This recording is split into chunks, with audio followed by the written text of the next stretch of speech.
Assalamualaikum warahmatullahi wabarakatuh. Alhamdulillah. Alhamdulillahilladzi arsala rasulahu bil huda wa dinil haqq liyudhhirahu 'ala ad-dini kullihi wa kafa billahi shahidan. Asyhadu an la ilaha illallah wahdahu la syarikalah iqraran bihi wa tauhidan.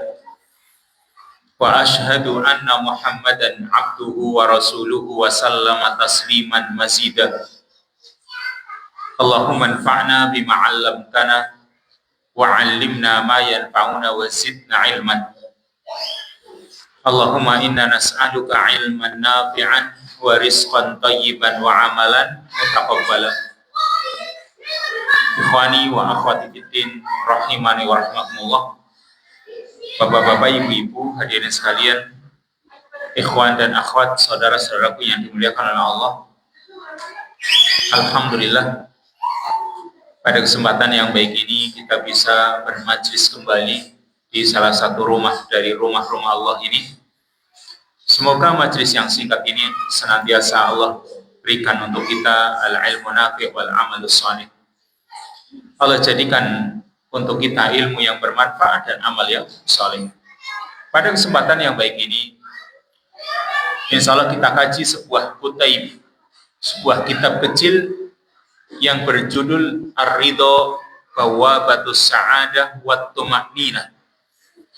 Bahwa ridho atau ridho Allah Subhanahu wa Ta'ala adalah pintu menuju kebahagiaan dan ketenangan.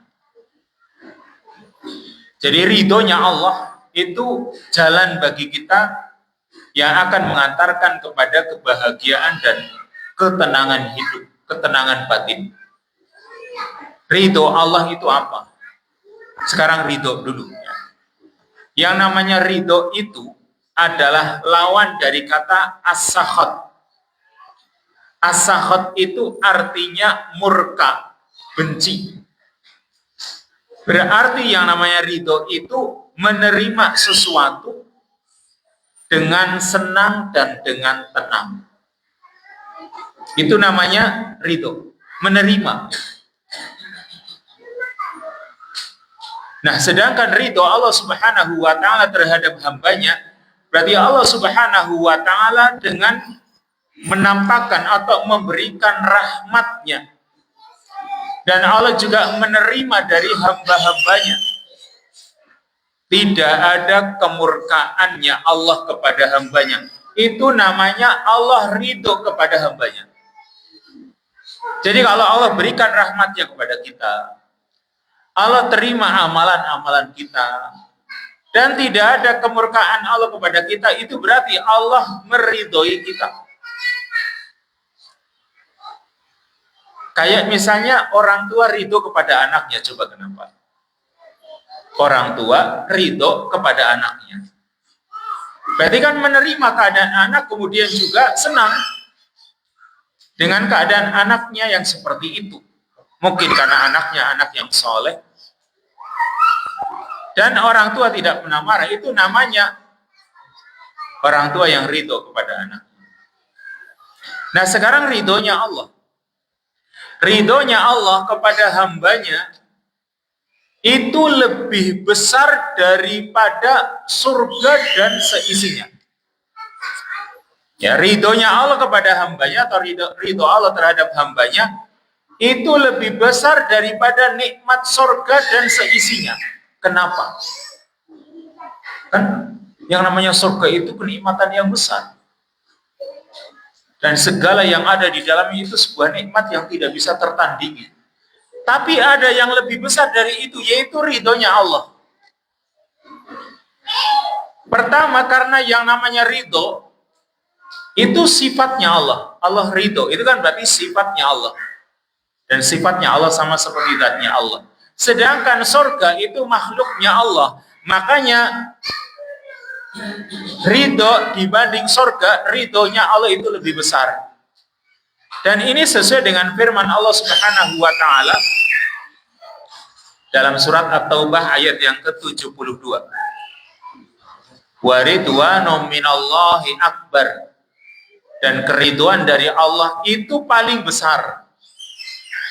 Ini kalimat ini konteksnya ketika Allah sedang menjelaskan kenikmatan surga. Surat At-Taubah ayat 72. Allah berfirman, wa'adallahu al-mu'minina wal mu'minati jannatin tajri min tahtihal anharu khalidina fiha wa masakin thayyibatan fi jannati 'adn wa ridwanum minallahi akbar dzalika huwal fawzul 'adzim. Allah Subhanahu wa taala telah menjanjikan kepada kaum mukmin laki-laki dan kaum mukmin wanita jannatin tajri min tahtihal anhar, berupa surga-surga yang mengalir di bawahnya sungai-sungai, khalidina fiha, mereka kekal di dalamnya, wa masakin thayyibatan fi jannati 'adn, dan tempat tinggal yang bagus di surga-surga Adn. Nih, Allah kan menerangkan tentang surga. Ya, surga-surga yang mengalir di bawahnya sungai-sungai, mereka kekal di dalamnya, dan di sana juga ada tempat tinggal yang indah berada di surga Adn. Lalu Allah mengatakan, wa ridwanum minallahi akbar, dan keridhaan dari Allah itu lebih besar daripada surga. Dzalika huwal fawzul 'adzim, itulah keberuntungan yang besar. Jadi kata Allah, keriduannya Allah itu lebih besar daripada kenikmatan surga. Maka ridhonya Allah ini, ketika Allah ridho terhadap hambanya, ini adalah sebagai balasan dari keriduan hamba kepada Allah ketika di dunia. Jadi kita ridho nggak kepada Allah? Allah itu sebagai Rabb kita, sebagai Tuhan kita yang punya aturan. Lalu kita ikuti aturan-aturannya. Ketika Allah memberikan rezeki kepada kita seperti ini yang kita dapatkan, kita ridho nggak? Kalau kita ridho Allah sebagai Tuhan kita, kan kita katakan raditu billahi robba, aku ridho Allah sebagai Rabb, sebagai Tuhan yang mengatur segala urusanku, yang aku harus ikut aturan-aturannya. Dan ketika Allah memberikan rezeki segini yang kita dapatkan, itu kita ridho. Nah, itu berarti kita ridho kepada Allah Subhanahu wa taala ketika di dunia. Maka keridhaan Allah itu tadi sebagai balasan dari ridhonya hamba kepada Rabb-nya. Maka berarti ketika balasan dari Allah berupa balasan yang paling afdol, yaitu ridhonya Allah. Kalau hamba ridho kepada Allah, Allah akan ridho kepadanya. Kan berarti ridhonya Allah paling besar tadi. Berarti ini balasan yang paling afdol, balasan yang paling besar. Maka tentu untuk bisa mendapatkan balasan yang paling besar, maka amalan sebagai sebab orang mendapatkan ridhonya Allah, berarti itu juga amalan yang paling afdol. Makanya ini akan kita kaji. Dan kata Al-Imam Ibn Al-Qayyim Al-Jauziyah di dalam kitabnya Madarijus Salikin, inna alamata ridallahi ta'ala 'anil 'abdi hiya ridul 'abdi an rabbih. Salah satu tanda ridhonya Allah kepada hamba, yaitu ketika hamba itu ridho kepada Allah. Berarti faman radiya an rabbihi radiyallahu anhu. Orang yang ridho kepada Rabb-nya, orang yang ridho terhadap Allah, maka Allah juga akan ridho kepadanya. Dan bahkan ridhonya hamba itu merupakan hasil dari ridhonya Allah kepadanya. Jadi begini, barangkali ini agak sedikit bulat ya. Hamba itu bisanya ridho, ya, hamba itu bisanya ridho dengan pemberian Allah, dengan aturan-aturan Allah. Nah, bisanya hamba itu ridho karena Allah ridho kepadanya. Setelah hamba itu ridho, Allah berikan pahala keriduannya. Maka berarti ridhonya manusia, ketika manusia itu ridho kepada Allah, ya, maka ridhonya manusia ini diliputi dengan dua macam ridho dari Allah. Jadi kita kalau ridho kepada Allah, itu sebenarnya kita diliputi oleh dua ridhonya Allah. Yaitu apa? Ridho sebelumnya dan ridho sesudahnya. Ridho sebelumnya yaitu ridhonya Allah yang mendorong kita untuk kita ridho kepada Allah. Bisa dipahami ya Pak? Ini nggak bulet-bulet ini. Sebelum kita itu punya perasaan kita ridho kepada Allah, itu Allah itu sudah memberikan keridhaan kepada kita, yang keridhaannya Allah ini mendorong kita supaya kita memiliki sifat atau sikap ridho. Ini berarti ridho yang pertama, ridho sebelum manusia itu memiliki keridhaan. Sedangkan ridho yang kedua yaitu sesudahnya. Yang ini merupakan buah hasil dari ketika hamba itu ridho kepada Allah. Jadi ketika hamba itu ridho kepada Allah, maka Allah pun membalas keridhaannya. Berarti kalau kita pikir-pikir, masalah tentang ridhonya Allah ini masalah yang agung, bab yang sangat luas. Maka ini harus kita pelajari. Ini kalau kita itu menyadari ridhonya Allah itu ridho yang paling besar, dan sebenarnya itu bisa kita capai. Ya, bisa kita capai. Kenapa? Awalnya Allah sudah ridho kepada kita, mendorong kita untuk bisa ridho kepada Allah, lalu Allah pun berikan pahala berupa keridhoannya. Ada pepatah mengatakan, atau ahli hikmah mengatakan, ridhon nasi ghayatun la tudrak, wa ridhallahi ghayatun la tutrak. Ini beda ya. Ridhon nasi ghayatun la tudrak, pakai dal. Sedangkan ridhallahi ghayatun la tutrak, pakai ta.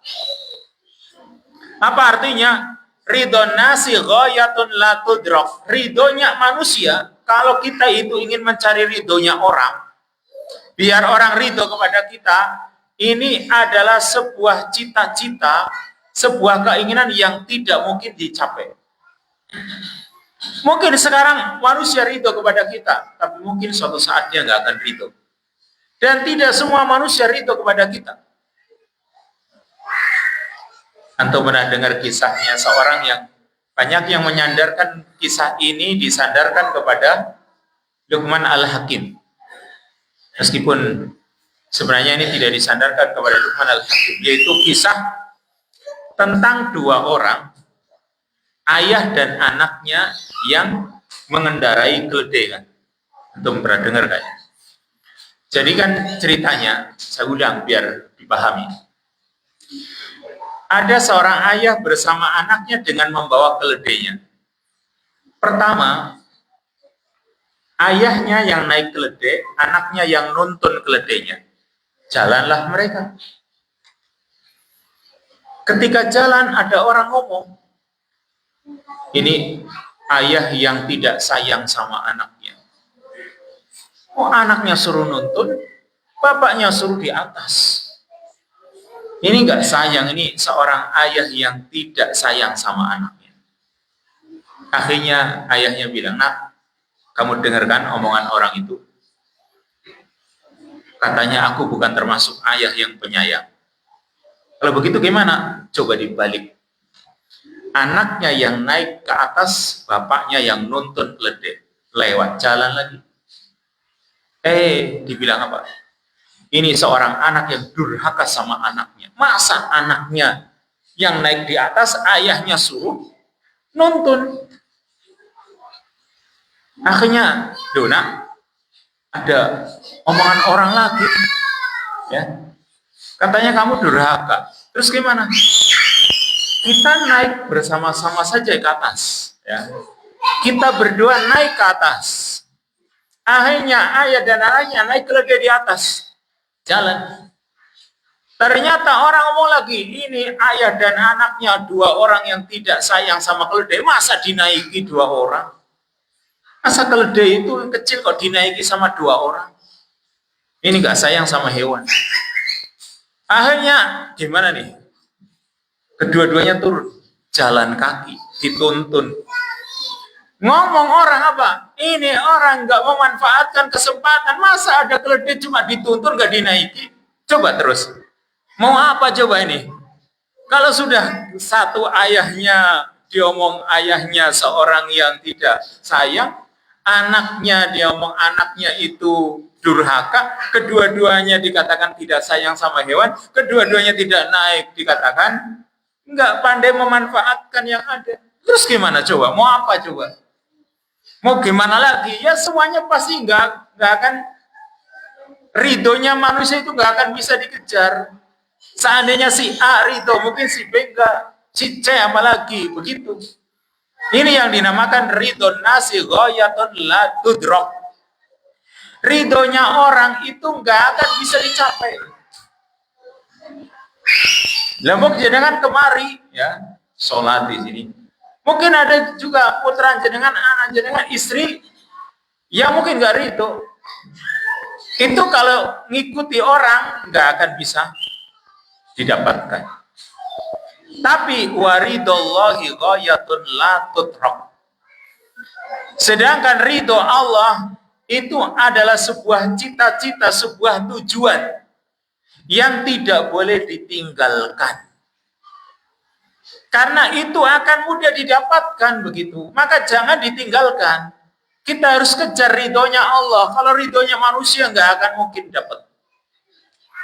Maka fatruk ma la yudrak wa adrik ma la yutrak. Tinggalkan sesuatu yang tidak bisa dicapai, yang tidak bisa dikejar, dan dapatkan sesuatu yang tidak boleh ditinggalkan. Berarti di sini, bagi orang yang ingin mendapatkan ridhonya Allah, maka berarti dia harus berupaya, bersungguh-sungguh, bersemangat untuk melakukan amalan yang dicintai oleh Allah dan diridhoi olehnya. Menjauhkan diri dari hal-hal yang dimurkai olehnya, yaitu dengan beriman kepada Allah, mempelajari apa yang diinginkan oleh Allah. Kita itu sebagai hamba Allah, ya, itu yang diinginkan oleh Allah itu apa? Kita pelajari. Lalu kita berusaha menjalankan perintah-perintahnya, menjauhi larangan-larangannya. Dan juga ingat, ketika kita menjalankan perintahnya, kita menjauhi larangannya, kita lakukan dengan ikhlas karena Allah. Dan juga ittiba dengan sunnah Rasul Shallallahu Alaihi Wasallam. Itu yang namanya kita ingin mendapatkan ridhonya Allah. Ketika kita menyukai sesuatu, mencintai orang misalnya, kita cintai karena Allah. Bukan karena sebab kita mencintai orang karena dia punya harta yang banyak. Bukan karena sebab dia punya pangkat jabatan. Bukan karena sebab dia punya warna kulit putih barangkali dan lain sebagainya. Tapi kita cintai karena dia adalah orang yang dicintai oleh Allah. Dia muslim, dia orang yang saleh, dia orang yang baik, yang semoga itu bisa membantu kita menjadi orang yang baik. Itu namanya kita mencintai karena Allah. Ketika kita membenci juga membenci karena Allah. Maka itu yang akan menjadikan kita itu mendapatkan ridhonya Allah Subhanahu wa ta'ala. Maka Allah Subhanahu wa ta'ala di banyak ayat, Allah itu menerangkan bahwa Allah itu ridho kepada orang-orang mukmin yang bersyukur, orang-orang mukmin yang mereka itu mengasihi orang lain karena Allah, memusuhi juga karena Allah. Allah juga mencintai, ridho kepada orang-orang yang bertaubat. Allah cinta dengan orang-orang yang mensucikan dirinya, orang-orang yang berbuat ihsan, serta masih banyak yang lain. Sebaliknya, juga di banyak ayat Al-Quran, Allah tidak pernah mencintai orang-orang kafir. Allah tidak suka dengan orang-orang yang zalim. Allah tidak suka dengan orang-orang yang melampaui batas, yang suka berbuat kerusakan. Allah benci kepada orang-orang yang sombong, orang-orang yang khianat. Nah, ini sifat-sifat ini, mana orang-orang yang dibenci, mana orang-orang yang dicintai dan diridhoi. Nah, kita kejar yang diridhoi. Makanya itu banyak kita jumpai di dalam ayat-ayat Al-Quran. Pelajari itu. Karena Allah janjikan kepada orang-orang mukmin tadi, sudah kita baca ayatnya surat At-Taubah ayat 72 tadi. Wa'adallahu al-mu'minina wal mu'minati jannatin tajri min tahtihal anharu khalidina fiha wa masakin thayyibatan fi jannati 'adn wa ridwanum minallahi akbar. Allah telah janjikan kepada orang mukmin laki-laki dan mukmin wanita berupa sorga-sorga yang mengalir di bawahnya sungai-sungai. Mereka kekal di dalamnya. Ada juga tempat-tempat tinggal yang baik, yang bagus di sorga-sorga Aden, dan keridhaan Allah lebih besar. Nah sekarang, bagaimana caranya supaya hamba itu keinginannya dalam kehidupan sehari-hari hanya ingin mendapatkan ridhonya Allah?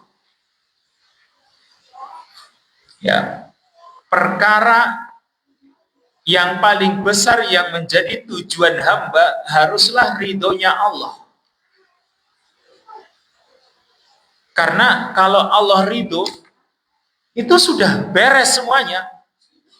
Ya. Sudah kalau Allah itu sudah ridho, Allah sudah tidak pernah marah lagi. Ini adalah kenikmatan yang paling besar tadi, dikatakan lebih besar dari kenikmatan surga. Kalau tadi di dalam ayatnya jelas, waridwanum minallahi akbar. Sekarang hadisnya coba lihat. Hadis riwayat Al-Imam Al-Bukhari dan Muslim. Dari sahabat Abu Sa'id Al-Khudri radhiyallahu anhu qala Rasulullah SAW. Rasulullah SAW bersabda, Inna Allah tabaraka wa ta'ala yaqulu li ahli jannah.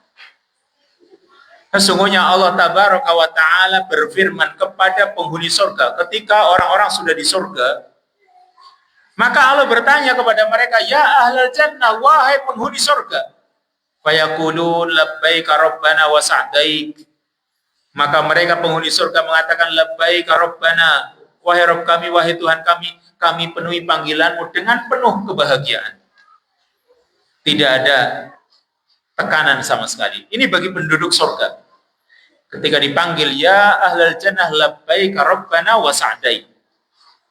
Fayaqul, Allah pun mengatakan hal raditum, apakah kalian sudah ridho berada di surga dengan kenikmatan yang ada?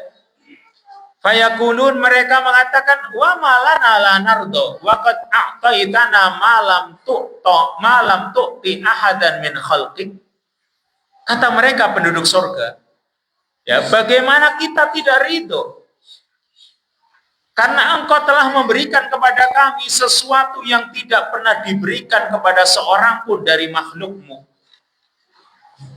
Jadi di surga itu kenikmatan belum pernah diberikan kepada seorang pun yang ada di bumi.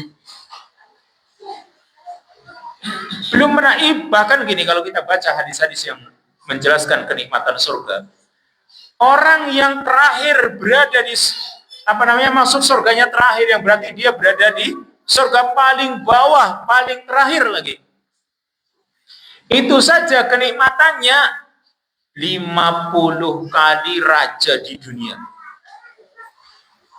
Jadi seorang raja yang paling besar kekuasaannya dan juga kekayaannya itu masih kalah dengan penduduk surga yang paling ringan, paling bawah, yang paling sedikit nikmatnya. Kenapa? 50 kali raja di dunia.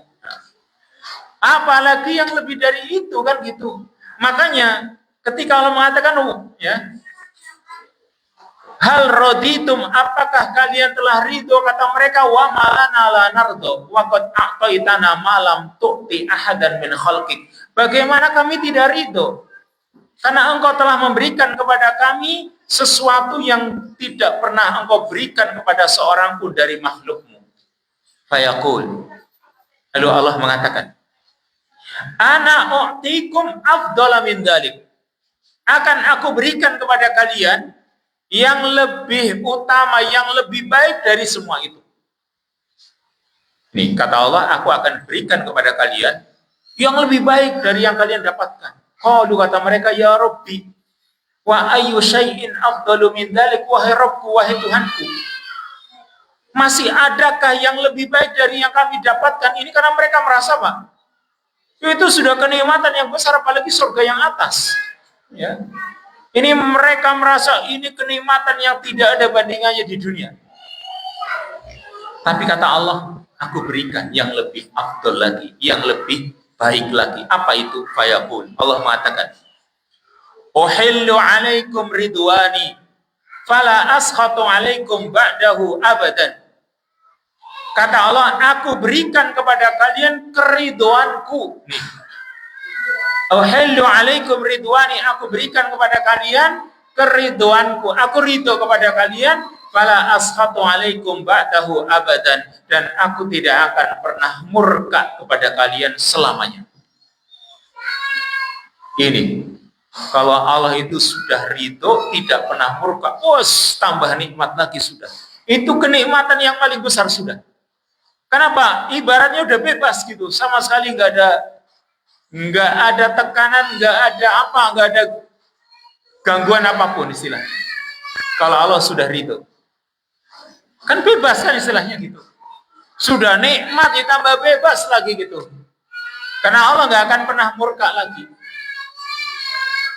Maka tanda kehidupan seorang mukmin, kalau kita itu benar-benar menjadi seorang mukmin yang hakiki, yang sejati, berarti kita berusaha untuk mencari-cari ridhonya Allah.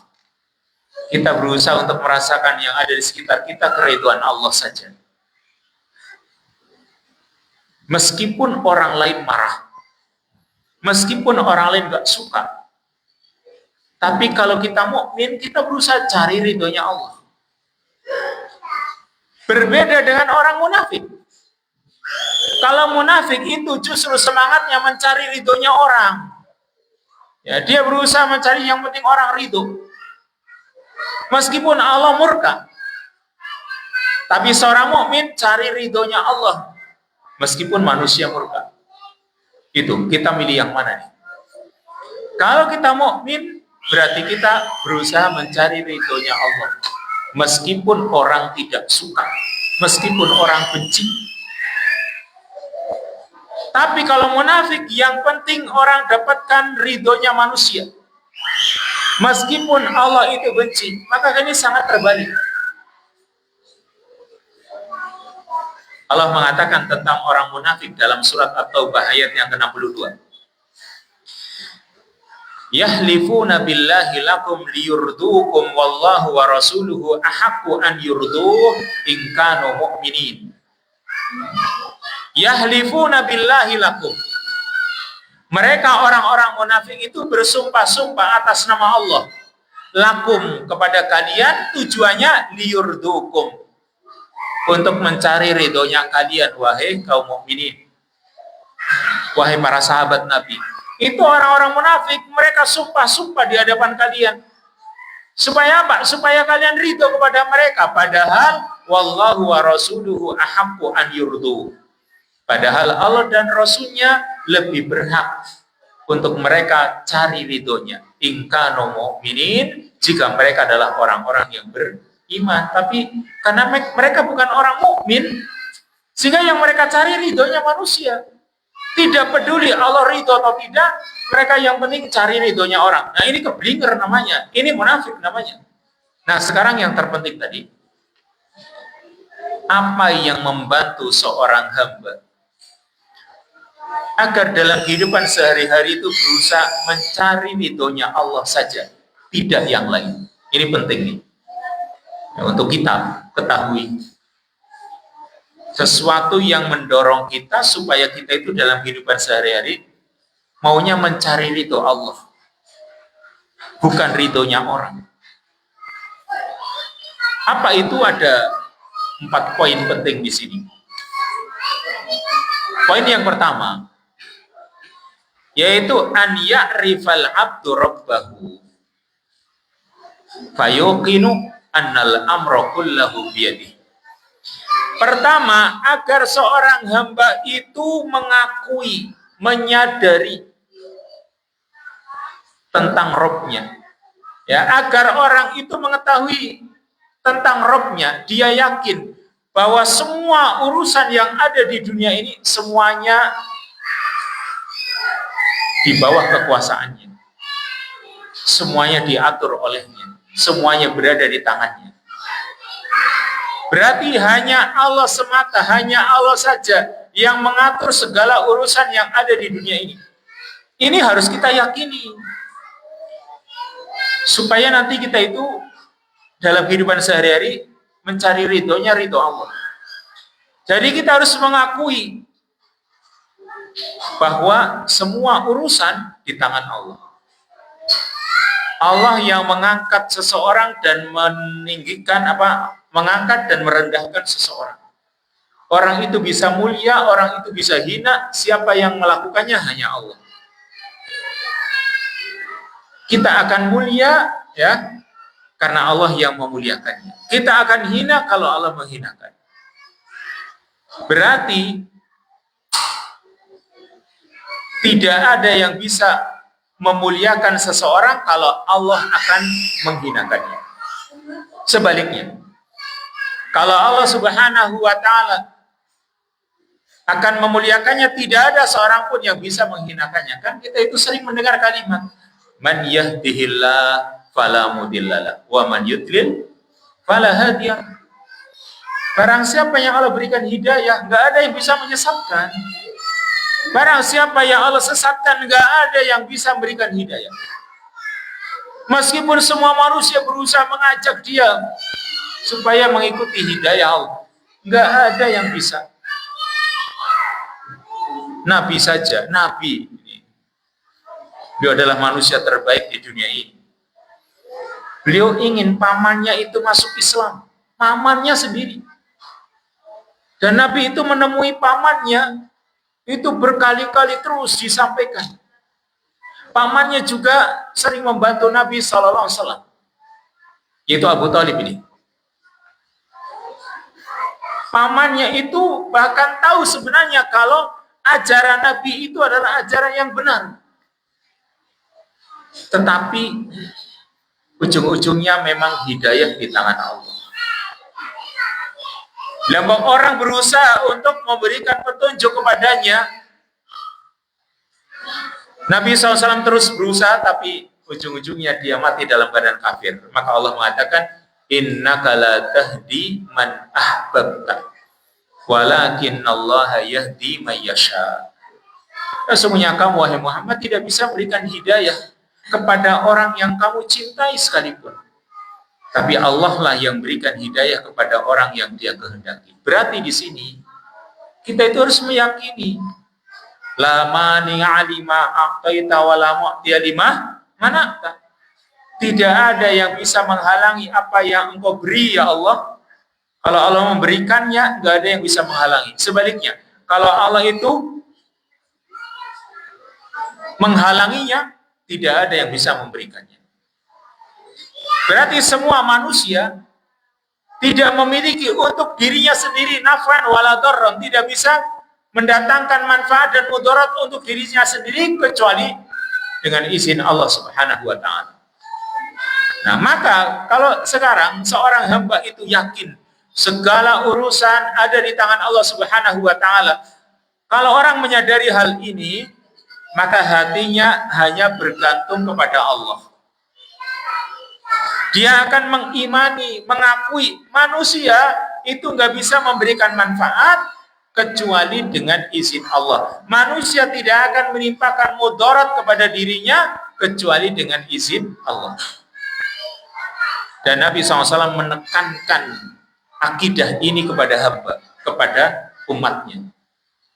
Beliau mengatakan, wa'lam annal ummata law ijtama'at ala an yanfa'uka bi syai'in lam yanfa'uka bi syai'in lam yanfa'uka illa bi syai'in qad katabahu Allahu lak.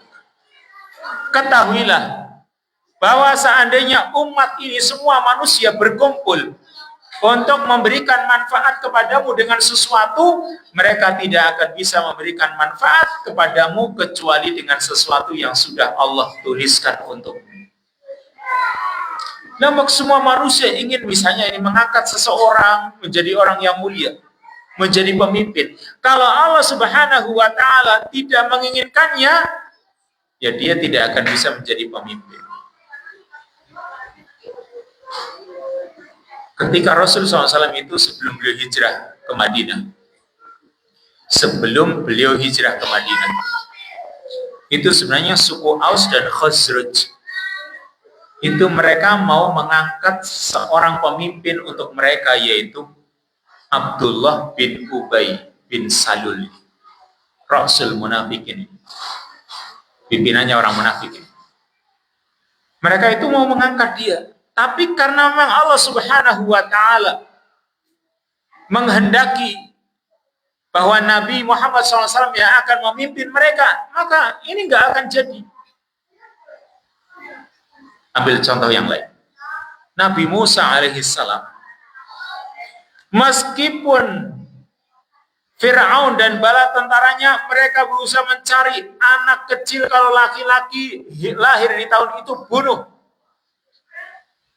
Tapi Allah ingin selamatkan Nabi Musa, sehingga dia pun dilemparkan oleh ibunya ke Sungai Nil, sehingga Allah selamatkan dia. Bahkan sampai dirawat sama siapa? Sama Fir'aun sendiri, bayangkan.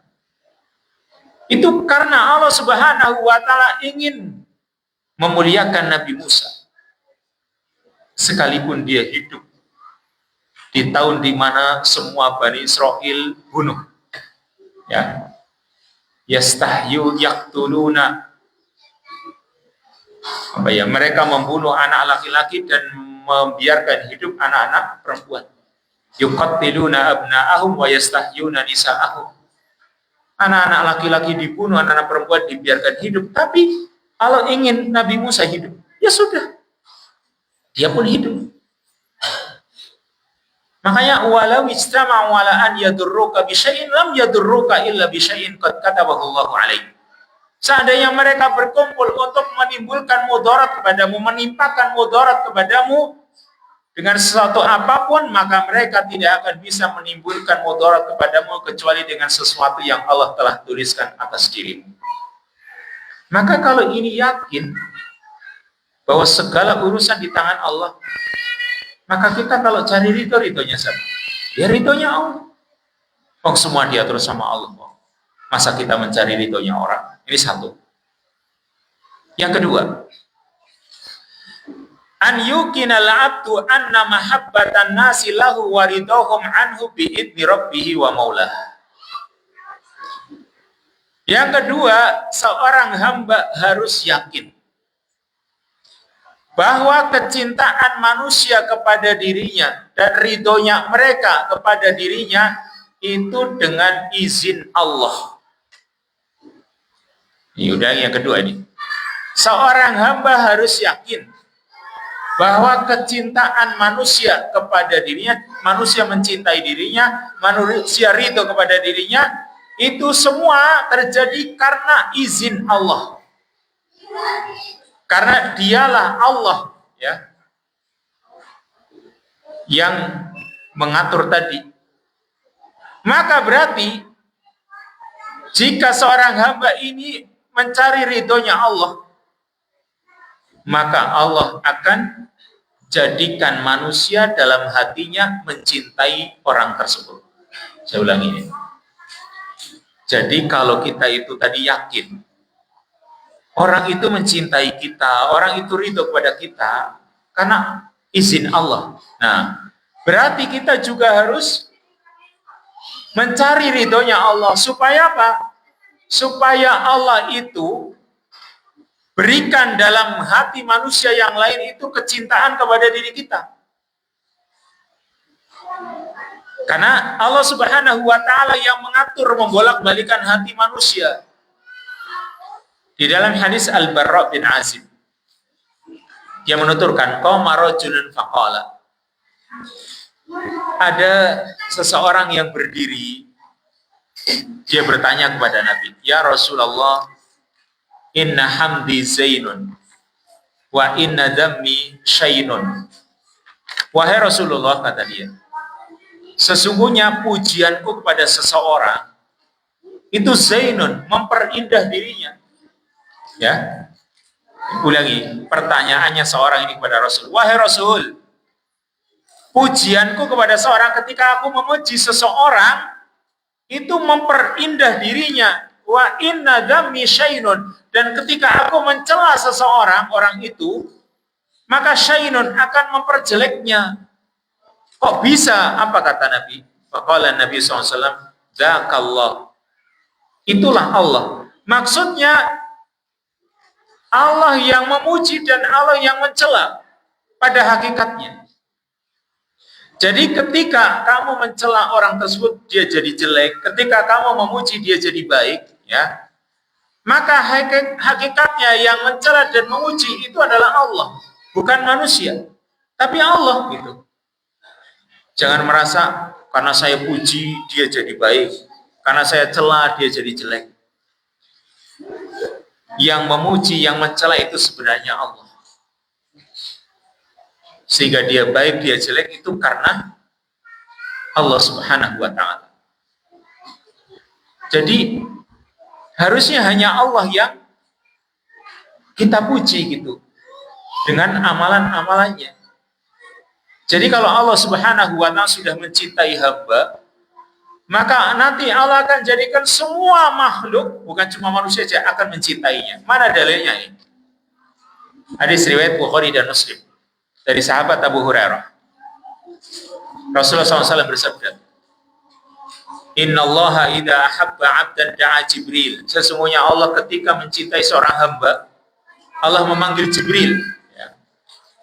Allah Subhanahu wa ta'ala ketika mencintai seorang hamba, Allah memanggil Jibril. Faqala ya Jibril inni uhibbu fulanan fa'ahibbahu. Allah mengatakan kepada Jibril, wahai Jibril, sungguh aku telah mencintai si fulan ini. Ya si A ini, fa'ahibbahu, cintailah dia. Namanya Jibril. Dia seorang malaikat yang tidak pernah membantah, tidak pernah bermaksiat. Allah kata Nabi, fayuhibbuhu Jibril. Maka Jibril pun mencintai orang tersebut. Karena Allah perintahkan Jibril supaya mencintainya. Summa yunadi fis sama. Kemudian Jibril setelah mencintai orang itu, dia menyeru di kalangan penduduk langit. Fayaqul. Jibril mengatakan, Innallaha yuhibbu fulanan fa'ahibbu. Fayuhibbuhu ahlus sama. Kata Jibril, sesungguhnya Allah mencintai si fulan. Maka cintailah orang itu, si fulan itu, wahai penduduk langit. Fayuhibbuhu ahlus sama. Maka semua penduduk langit pun mencintainya. Summa yuda'ul lahul qabul fil ard. Karena orang ini dicintai di kalangan penduduk langit, yaitu para malaikat, maka dia pun diterima di bumi. Ini karena sebab Allah mencintainya, Jibril pun mencintainya, penduduk langit mencintainya, bahkan penduduk bumi pun menerimanya. Kenapa? Karena Allah mencintai orang tersebut. Sebaliknya, wa idza abghadu 'abdan da'a Jibril. Ketika Allah membenci seseorang, maka Allah pun memanggil Jibril, inni ubghidu fulanan fa'abghidhu. Sungguh aku telah membenci si fulan, bencilah dia. Maka fayubghidhu Jibril, Jibril pun membencinya. Summa yunadi fi ahli sama, innallaha yubghidu fulanan fa'abghidhu. Kemudian Jibril menyeru, memanggil di kalangan penduduk langit, sesungguhnya Allah telah membenci si fulan, fa'abghidhu, maka bencilah dia. Fayubghiduna, maka penduduk langit pun membencinya. Summa tuda'u lahul baghdha fil ard, kemudian dia pun dibenci di kalangan penduduk bumi. Walayyadubillah. Kalau ada orang yang dibenci sama Allah, bukan cuma Allah saja yang benci, penduduk langit dan penduduk bumi membencinya. Makanya kita itu harus mencari ridhonya Allah agar Allah mencintai kita. Yaitu tadi, kita itu harus yakin untuk yang kedua, bahwa kecintaan manusia kepada kita, ridhonya manusia kepada kita itu dengan izin Allah. Lanjut yang ketiga. an yukinal abdu annal tifata qalbihi limardatin nas duna rabbil alamin hidlan. Yang ketiga, seorang hamba itu harus yakin bahwa jika hati hamba itu tertuju kepada ridhonya manusia, yang dicari ridhonya orang terus pokoknya kemanapun sing penting wong gue seneng ngaring dheweke. Maka kalau seorang hamba hatinya tertuju kepada ridho manusia, dia tidak tertuju kepada Allah Rabbul Alamin, maka ini suatu kehinaan yang akhirnya pelakunya tercela. Tidak ada yang memujinya, tidak ada yang menolongnya. Tapi kalau yang dia cari ridhonya Allah, maka Allah akan cukupi, Allah akan lindungi. Berarti yang ketiga ini, hati kita itu jangan tertuju ridhonya orang. Insya Allah kalau kita mencari ridhonya Allah, itu nanti orang ridho kok. Kan tadi sudah. Tapi kalau kita itu yang kita cari ridhonya orang. Misalnya begini. Kita melakukan suatu amalan, ini amalan dibenci sama Allah. Tapi orang-orang pada suka gitu. Kita lakukan nggak kira-kira? Kalau kita lakukan, Allah benci. Ya orang-orang seneng. Kita ambil contoh, misalnya nih misal. Kita ambil contoh yang banyak terjadi di masyarakat. Misalnya ya, orang itu ingin mendapatkan kekuasaan.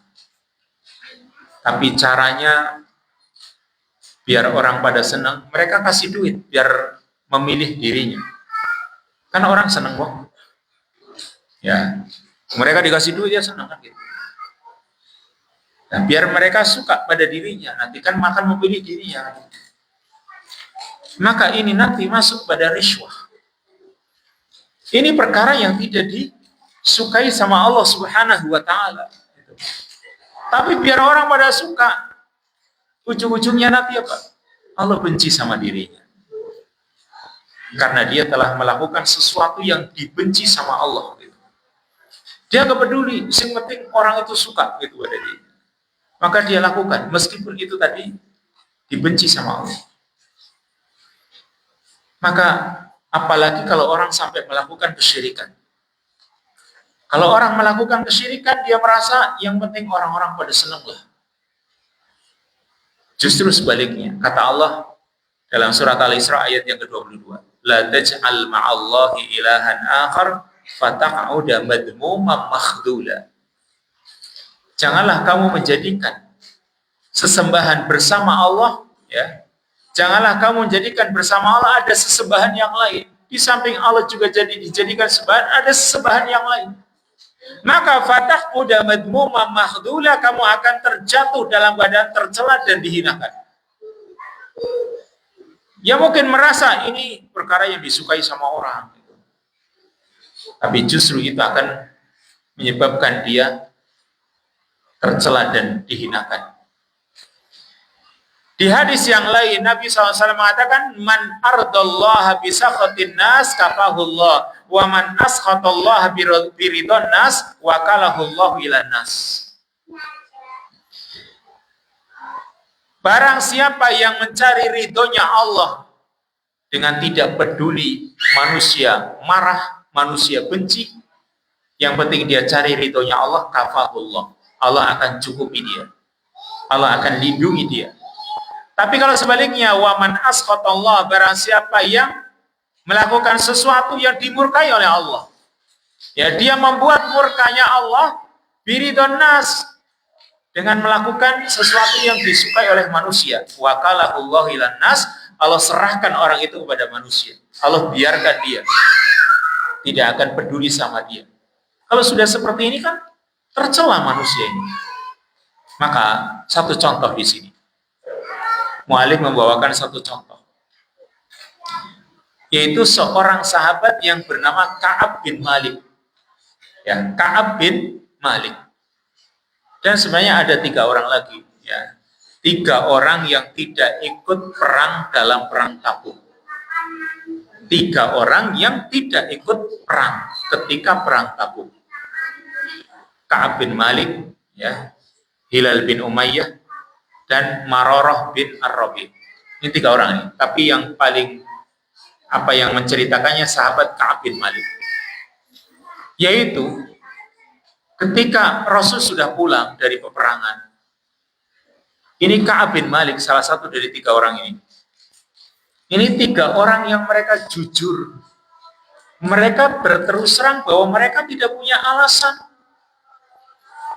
Ya, ketika tidak ikut perang mereka gak punya alasan memang. Alasannya hanya malas gitu.